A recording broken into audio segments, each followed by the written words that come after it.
Hi there, my name is Cole, and in today's video we are going to be talking about various upgrades that you can make to your LEGO Speed Champions sets and models. Now you may have seen the first version of these videos, which I did 2 years ago, and a lot of you guys really liked that one, so I thought it would be fun to make another one. Now these are all just ideas. You do not have to copy any of these designs directly or any of these ideas directly.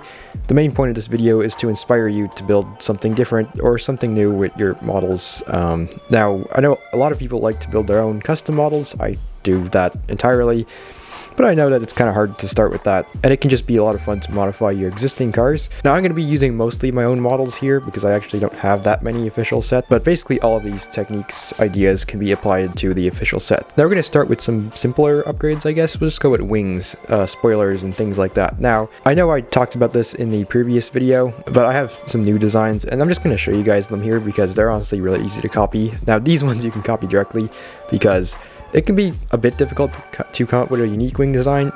You could look at some real cars with big wings for ideas. You have more racy looking ones, you have kind of weirder looking ones, and you can attach them different ways as well. As you can see on the GT2 RS, they're attached with these robot arms for this swan neck look, and on the Diablo here, they are attached also with robot arms, but much further forward, which kind of gives it the same look, but it looks a bit, I don't know, it looks cool. You can also attach it kind of excessively or in a weird way, like they are here on the SVJ, where it's only attached at one point.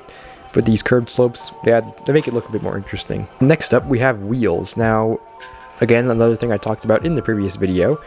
However, I have plenty of new wheel ideas. Now, there's obviously the standard wheels. Here's a very handy chart made by my friend Carbohydrates on Flickr, also known as Brickening on Instagram, and this chart kind of shows what wheels work with what rims and what tires. It's very handy, but obviously there are plenty of other ideas. Now, one thing that I've used on a couple cars recently is this Aero disc design. This just uses a modern Speed Champions wheel piece and a 2x2 disc, 2x2 round tile I suppose, and it just sits right in there.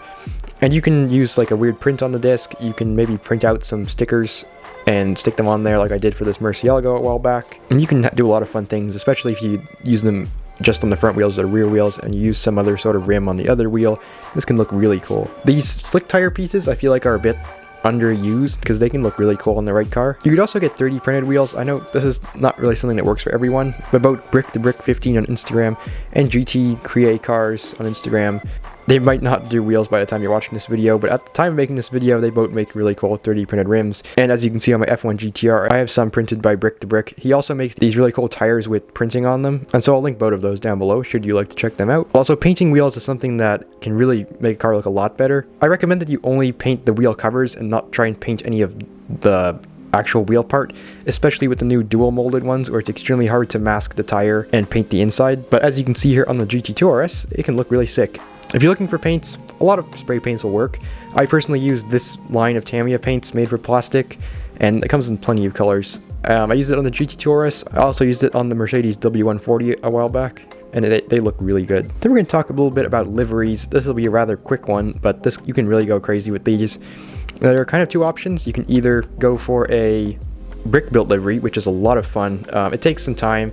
It could mean rebuilding your car from the ground up, but if you can do it right, or if you can do it in a way that you're happy with, like I have done on my McLaren F1s here, it can look really sick. Now I get a lot of people like to have more detail than this, but I personally have a lot of fun trying to get as close as I can to the real livery with just Lego. You can also do a sticker livery. Now, I don't really have any models here at the moment. I don't want to stick stickers over any of the ones I have at the moment, but if you do not use sticker sheets from Lego Speed Champion sets, you can reuse them to, for example, take a livery from one car and put it on another car, or you can chop up the stickers and use them to create a livery. As you can see on this Dodge Viper ACR, I've cut orange stickers from, I think, the Ford GT set right here, and used them to create a central orange stripe down the center of this black stripe, making it look like this car has two black stripes when it just has a row of black pieces down the center. Now you can obviously go much crazier with sticker liveries. I made this Nissan GTR a very long time ago and it doesn't look that great, but it's entirely possible to use one Lego set's livery on another. And I'm pretty sure you guys know what you're doing way more than I did when I made this, so you should be fine. Just know that if you do this, it's going to be a pain to get them off later. Alright, our next modification category is rally style mods. Now this can be done to basically any car, so it can be quite fun. Basically just take a car, add another layer of plates under the fenders so the whole car sits a little bit higher basically. Add a light bar, add some spare tires, add some gas tanks, add a brush guard, You can add a whole bunch of stuff. I recommend looking at other real rally cars or other like safari type cars. I've modified the Ford GT here to look like a rally car. The supercar rally cars, in my opinion, are a little bit goofy, and maybe like normal car rally cars would be a little bit cooler as a concept, but it's fun to do to whatever cars. This next mod is kind of a weird one, and it's kind of a niche one, but I think you guys might like it, and that is cyberpunk style modifications. Now, I built the cyberpunk style Lamborghini Diablo pretty recently, and this is not an incredibly difficult mod. This is basically just inspired by cars in Cyberpunk 2077. There are a lot of YouTube videos talking about the cars in the game, so if you want to make a mod like this, I recommend you watch a couple of those, look at some different elements from cars that you like, and then try and apply them to your model.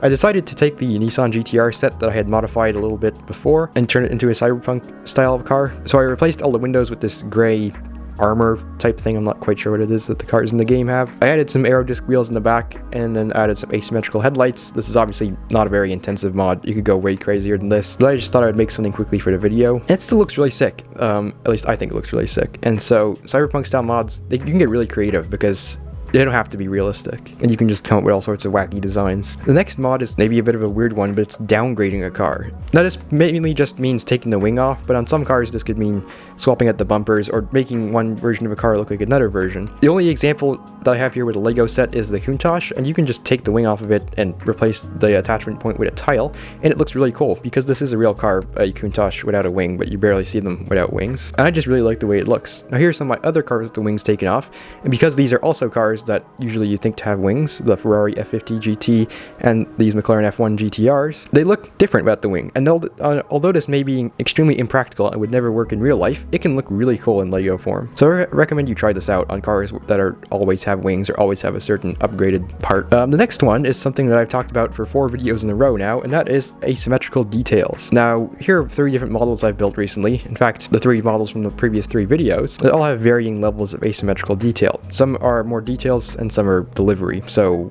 we'll start with the Porsche 968 L'Art de l'Automobile, and this just has, well, ignore the lime green fender because that's supposed to be the same color as the rest of the car, but this has these aero disc wheels that are on different sides on each side of the car, and this makes the whole car a lot more interesting than just having these wheels on all 4 wheels or on only one end of the car. Then we have the Barracuda.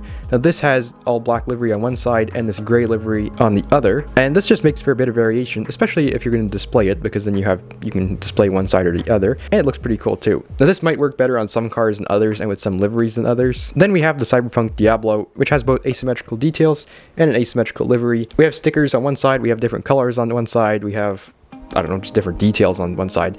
I have videos on all of the models in this video, so if you want to see one in more detail, you can go to my channel and check it out. And that's it for the mods that I have for this video. But I want to say one thing, is that when you're building Lego cars, or if you've been building them for a little while, I highly recommend that you try something different. For example, I usually build supercars, and when I built this Barracuda, I had a lot of fun building something different that I originally did not have any interest in building. Now for you, you might build all muscle cars, and you might enjoy building a supercar. Or maybe you build only supercars and you would enjoy building a rally car. Or maybe you would enjoy building spaceships or something, I don't know. Just try something different, because often people will build the same things as Lego. So if you've gotten kind of bored with building the same thing over and over, I highly recommend you trying something a little bit different. Maybe if you want a car in a certain type of way, for example, you want a certain type of wing on a car, maybe you can think about how it could be done differently, how it could be attached differently, how it could work, because these cars aren't real. You can put them together however you like, and maybe you could come up with some really cool new idea, or just unique idea. That's my attempt at a motivational speech. I hope you liked it. That's it for this video. I hope you guys enjoyed it. Let me know if you have any questions or anything like that in the comments, or any other ideas. And with that, thank you so much for watching.